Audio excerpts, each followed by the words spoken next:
those pretty wrongs that liberty commits, when I am sometimes absent from thy heart. Thy beauty and thy years full well befits, for still temptation follows where thou art. Gentle thou art, and therefore to be won.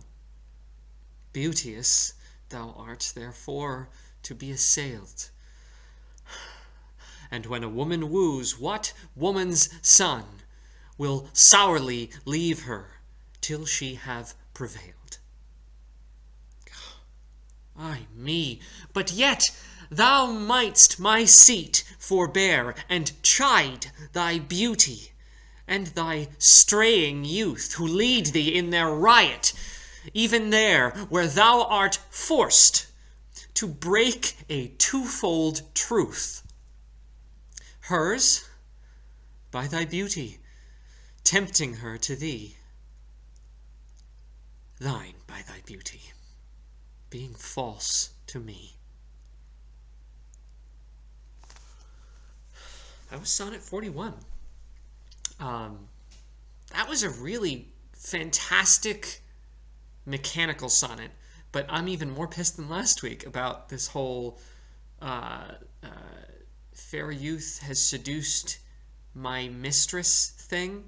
And there just seems to be inconsistencies, because the content of this argument seems to be based on being wronged in a way that only makes sense if it's like a public monogamous relationship that Shakespeare has with this woman, and his friend that he admires but isn't romantically involved with swoops in. Like, that makes sense, and that motivates relatively easily, but the idea that this is a secret fondness, romantic fondness for this youth, and that fair youth seduces the woman that Shakespeare is secretly involved with, like, immediately could not make me care less about Shakespeare's stake in this. And I gotta be honest, I really don't think his argument holds a lot of weight, where he's talking about you're really beautiful and you're really young, so no wonder you cheated on me, because, like, it makes total sense that you're so attractive and you're so inexperienced that, I mean, it's only natural that you would be unfaithful.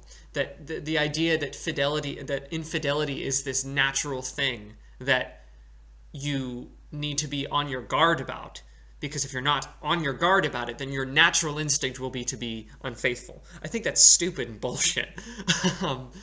I think that it's inherently a disconnect. If you are in love with someone and you are committed to being in love with that person, if you are unfaithful to that person, you know, a moment of weakness, whatever it manifests as, right?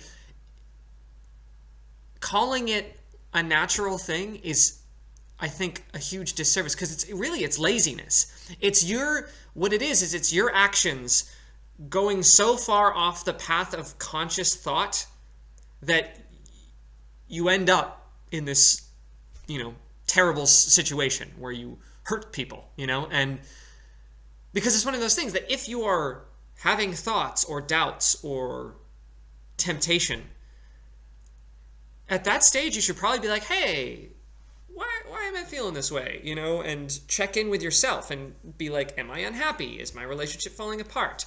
Do I want something else? What is going on in my brain and my heart that I'm not living my life to, and I'm finding myself drawn away from the structure that I have imposed on my life? To me, it's not more complicated than that. You just kind of have to check in with yourself, and then, I mean, it might not be a fun discovery. You might find that you have fallen out of love with someone, or you have neglected a relationship that you should have been cultivating. But it's the idea that monogamy is unnatural because it's like, well, you just kind of, like, I mean, it's only natural. It's an instinct. It's an animal instinct that you're just gonna, like, go screw stuff.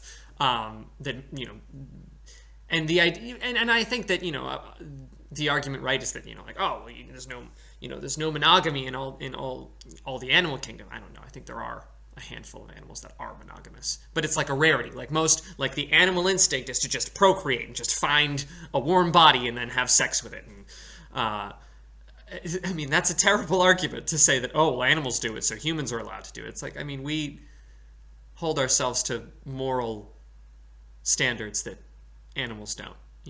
Things like murder and are against the law. We say that's not okay to do, and the animal kingdom doesn't care. So I think that argument is just bullshit. So I have very little sympathy with Shakespeare in this particular sonnet. That being said, there's a lot of really great and enjoyable mechanical structure to this sonnet. I really like that line with all the W's. But when a woman woos, what woman's son will, wah, wah, wah. It's tricky at first, but then it kind of flows in this really fun way. And I was reading a little bit about that. The 8th line, there's the quarto, or the original sonnet, is listed as will sourly leave her till he have prevailed, which makes less sense to me, but there seems to be a school of thought that says that should be she, and I think it makes more sense to say, that those two lines are talking about a woman that is going after the fair youth, that is, attracted to the fair youth and is pursuing the fair youth, and what guy wouldn't? And again, terrible argument here. What guy wouldn't, relent if a woman's pursuing him, until she has gotten her way? And I don't love the way that paints women, and you'll oddly find there's not a heck of a lot to be said about the woman in this sonnet in terms of what was her role in this beyond just being seduced by a hot young guy. And does Shakespeare blame her at all? He doesn't say anything about it. So I'm not super thrilled with much of the content of the sonnet, but mechanically it's fun. And there's so many beat shifts of it flows so naturally in terms of a very natural making this up as I go along thought kind of thing, where he's trying to convince himself, you're a young guy, you've got your time to yourself, it's natural, I mean, you're beautiful, it's natural that you do this, and temptation follows you, and then that line of temptation follows where thou art, and then gentle thou art, is this kind of nice little lull, and then like thinking about him, and it's like, oh, but you're so innocent and nice, like, of course people, you're so gentle and beautiful and wonderful, of course people are going to go after you, and you're beautiful, and of course they're gonna pursue you, and it's this kind of meandering thought leading to thought thing, and then it culminates in the end where he's like, fuck no, but like, why didn't you stop, why didn't you resist? And that's more relatable, but again, the whole argument of like, no, it's only natural that you did it. It's like, no, you should hold him to a higher standard. You should hold these people you should hold yourself to a higher standard, Shakespeare. So yeah, super thought-provoking and interesting, and polarizing content, but really, really fun structure. So yeah, that was a fun sonnet. So yeah, last sonnet of the year next week. Holy smokes. Cool. Yeah, thank you for watching.